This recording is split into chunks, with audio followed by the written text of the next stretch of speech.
I'm sure you have already heard who's running for president of Southern Ireland, although Marty would call it All Ireland.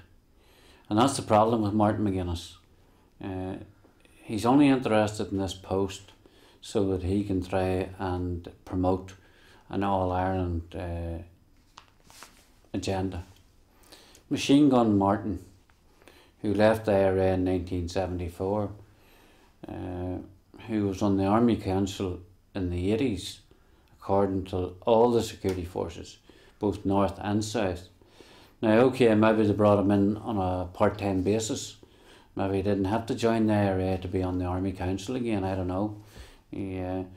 But it used to be that once you joined the IRA, you were in it for life.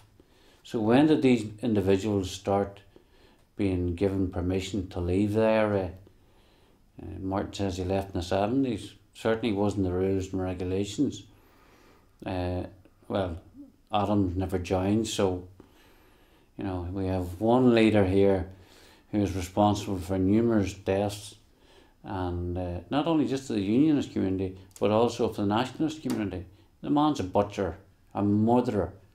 But if that's the people in the south want, well, that's up to them. He's going to be their president. He's going to represent them around the world, and if they want to put a terrorist forward as their spokesperson or as their representative, so be it. It will show that a lot of people down there actually believe in the use of violence, but I don't believe that's the case. The other thing I have to say, and this is not about the individual people, because I know there was individual people there who was probably innocent victims. They're now talking, the British government is now talking about paying out these people at bloody Sunday. Now, first off, it was an illegal march. It was a riot. They were breaking the law. And that will not get down too well for a lot of them, but it is a reality. They were breaking the law, they were involved in an illegal march, and they were taking part in a riot. They're not entitled to any compensation, but it looks like it's going to be paid out. What about the families or the individuals within the communities who never took a penny from the British government when they were entitled to compensation? Let it be for a bomb going off or for a shooting or for whatever reason. Never took a penny, because one of the things the IRA made it quite clear, and indeed members of the SDLP made quite clear, that one way of getting rid of the British government out of Northern Ireland was to bankrupt them. To make Northern Ireland that costly that it was not feasible for Northern Ireland to be part of the United Kingdom. That's what this is all about. They told us first off all they wanted to know, or all they wanted was to be able to say that their people were innocent. Well, they got that.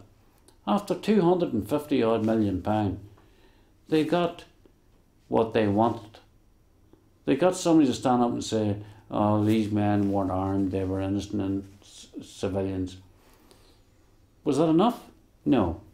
They now tell us they want compensation. The Madden Finucane organisation is leading that campaign, surprisingly enough. Madden and Finucane. Now, what will they want when they get compensation? What will they be looking for next? Some of them already are calling for the soldiers to be prosecuted. Well, let's say this. Them soldiers wouldn't have been there that day if there hadn't have been an illegal parade. If there hadn't have been rioting, them soldiers would not have opened fire. And the patter bombs and the bricks and the stones that you see coming at the soldiers is coming from the crowds on the streets. They were not coming out of thin air. They were coming from that crowd. They were attacking the army and the police on the streets. So they are not entitled to compensation. And if they are entitled, if somebody says, oh, well, yes, legally and technically they are entitled. Well, tell me this. The Irish government give 500 weapons to the IRA in Donegal. That's official. They trained them in Donegal. Is our community entitled to compensation from the Irish government? Is anybody asking? Well, we're now asking, because what is good for the goose is good for the gander. You cannot supply weapons and ammunition and train men to go down and kill people in a neighbouring state and get away with it, while at the same time you will support a motion that's going on to compensate people who are out rioting and taking part in an illegal parade in Londonderry. And they've even admitted that Martin McGuinness was carrying a Thompson machine gun. Now, do they want us to believe Martin McGuinness was the only man in Londonderry who was carrying a weapon that day? Catch yourselves on.